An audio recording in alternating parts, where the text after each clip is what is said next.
let love be the call. It's the reason why I treat you so good, because I'm in love with you. See, when you can tell somebody that in spite of your condition, in spite of what you did to me, I'm going to still love you. See, they can't do nothing against love. They can talk about character, but they can't talk about love. Here, when we look at this, therefore the believer is charged to do something that could be most difficult. Loving is difficult. Yes, it is. It's difficult to seek well and to speak well. What I'm saying to seek well is that I got to seek to be good. I got to seek to be loving. I got to seek that. And then once I seek being good and seek being well, then I am to speak love. That's it. Here, when we look at this, to speak well of those who persecute him. The picture how difficult this is when you are verbally and physically attacked. It's when that person that come up to you, you ain't a Christian, you ain't a Christian, Christians don't act like that, Christians don't do like that. That will get your blood boiling, because nobody knows what it took to you to get to the place where you didn't slap them in the mouth.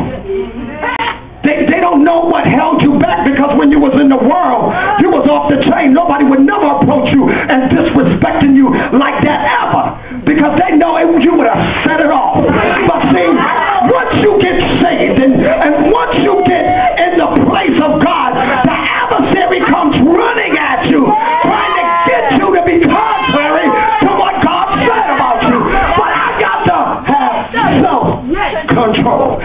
Here, when we look at this, that the insults and bypassing and overlooking you and slandering you and cursing you and abusing you and injuring you, you are to bless the person who attacks you. You are to bless your persecutor, whether he is your next door neighbor, a family member, a fellow co-worker, a classmate, or employee, employer, friend, or following committee member, or church member. Wait a minute, preacher. That ain't what I buy in.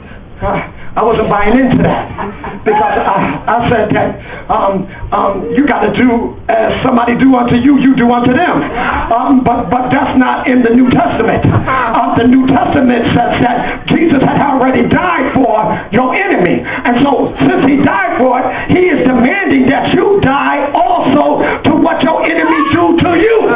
Wait a minute. Amen. Preacher, what are you saying? What does it mean to bless and to speak well of? This is the question. This is where we have got overwhelmed at, because we really don't know what to say to when somebody does something wrong to you. And if somebody can help me to clarify or get my geographic location on where I should be attitude-wise, I can better serve God better. Touch a neighbor. I say, where am I located here? Where am I located? It means to speak well to our persecutor. We do not react against them by cursing, speaking harshly, or striking out at them. We do not try to hurt them, either violently, physically, or verbally.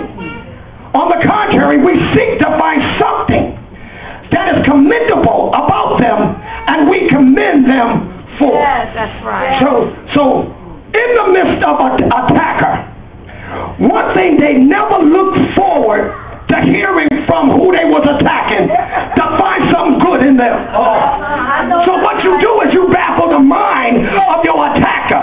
So when you are being attacked, ask God to locate where's the goodness at in it.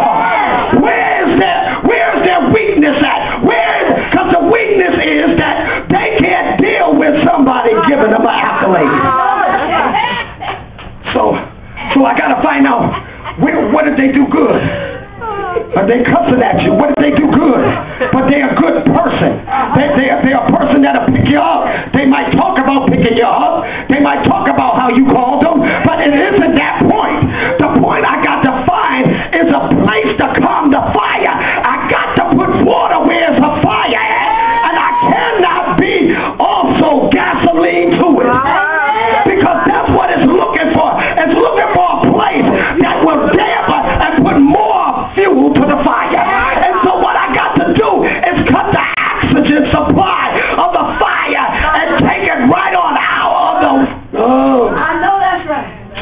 say, well, you know something, you're a nice person.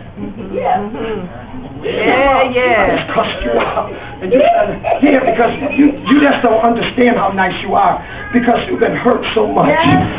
You've been going through, nobody never listened to you. That's why you yell. That's why you scream, because everybody looked over you. But I hear you. I hear you in the midst of your fire, that you are really saying, will somebody hear me? I do. Here, when we look at this, that God is saying another thing. Rendering evil for evil or railing for railing. God doesn't want us to do what people do to us. That's right. That's not a true statement. That's right. People use that in biblical terms to justify our evil acts. Right. See, sin is sin. No matter how you put it, if God say don't say nothing, and you say something, but you saying, well, I didn't say it in that kind of way. I said it, you said something, so you just sinned. No matter how or what way you think you have been heard about what you have said, you still sin. And God does not like it because you don't give God the opportunity to change the situation.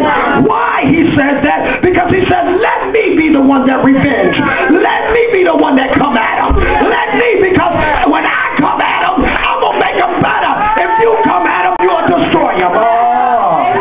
Yeah, when we look at this, because you don't know what's wrong with them, because you don't know every segment of their life. You don't know what they've been through. You don't know. You might say one word that's in the past that made them act the way they do, and that might have put more fuel to the fire. Amen. Yeah, when we look at this, it means to speak well about our persecutor. What happens is that the spot fires that they start by talking about you to others will start being put out. Because if you start talking to the people they talk to and saying something good about them, then they don't have no solidity to keep lit. So now they're saying, now I'm wondering,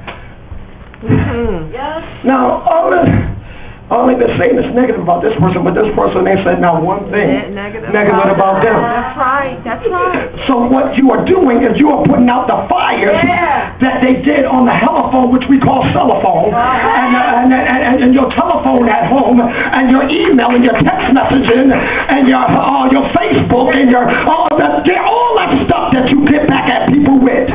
Amen. Secretly, I just was feeling that. Why you didn't feel it before they did something to you? Why did you wait and put it on after somebody did something to you? So that means that you was reacting to an action and you tried to manipulate the situation. But God knows your motives. Here, when we look at this, that we got to understand another thing. When speaking to others, we do not down the persecution. That's the persecutor. Don't down them.